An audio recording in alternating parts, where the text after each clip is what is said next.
how to create a leader.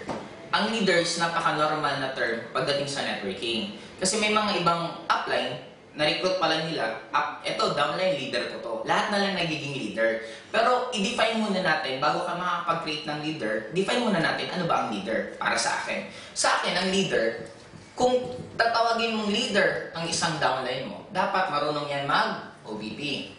In short, marunong yan mag-present kahit one-on-one, two-on-one, marunong siya mag-present. Second, marunong siya mag-MDO. Self-motivated, okay? Marunong din mag-demo. Marunong mag-ABC rule. Tapos, etong mga tipong skills na to, pag marunong siya nito lahat, ang term ko dyan is leader. Now, kung gusto mo makakreate ng maraming leader, simple lang. Dapat marunong kang tiwalaan siya na gawin niya yung mga katulad ng pag-UPP. May mga iba kasing upline na, totoo, magaling ka. Di ba, pag ikaw nag-prospect, ikaw na kumakausap sa prospect, nag-join. Ayaw mong ipakausap sa leader mo, sa downline mo, kasi nga baka hindi mag-join. Guys, okay lang mag-sacrifice yung mga konting prospect. Okay lang mapag-practice yung ng downline nyo. At least ang importante, yung downline nyo mismo ang nade-develop. And hindi yan matututo unless naturuan mo or ipatry mo.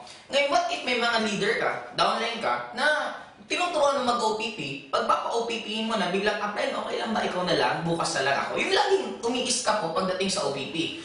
Ang gawin mo ganito, mag-set kayo ng OPP, pag nag-set siya ng OPP, puntahan mo.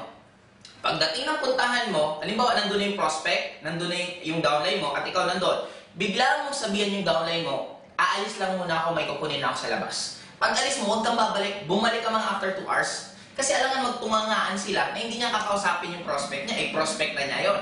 Kaya mauobliga yon. After mauobliga nun, doon na niya magkakaroon ng lakas ng loob na, kaya ko pala mag-OPP. And so, nag-isa lang mo na ng isa lang, hanggang matuto na siya mag-OPP. MDO, this is a very important na attitude ng isang leader or skills ng isang leader. Bakit? Ito, magiging self-motivated ka. Hindi ka pwedeng makapag-motivate ng ibang tao effectively unless na ikaw mismo hindi mo kayang i-motivate sarili mo. Kaya the moment itong lahat ng skills na to, nagagawa na to, yun ang tinatawag na leader. For you to create a leader, dapat magsimula muna sa sarili mo. Kung ikaw yung tipong upline, marunong ka mag-OPP, hindi ka marunong mag-MD, hindi ka marunong product, ABC rule na lang, hindi ka pa rin marunong. Ibig sabihin, hindi ka pa leader. Now, kung hindi ka leader, paano ka makakapag-create ng leader kung hindi ka leader? Ito nga, lead. You need to learn how to lead bago meron sa'yo susunod. Kaya after magawa mo to, makakreate ka ng leader, at create ka ng leader, doon ka nakikita ng malaking income. Kaya, to tell you honestly, hindi ka dito kikita ng sobrang laki kung hindi ka mismo leader.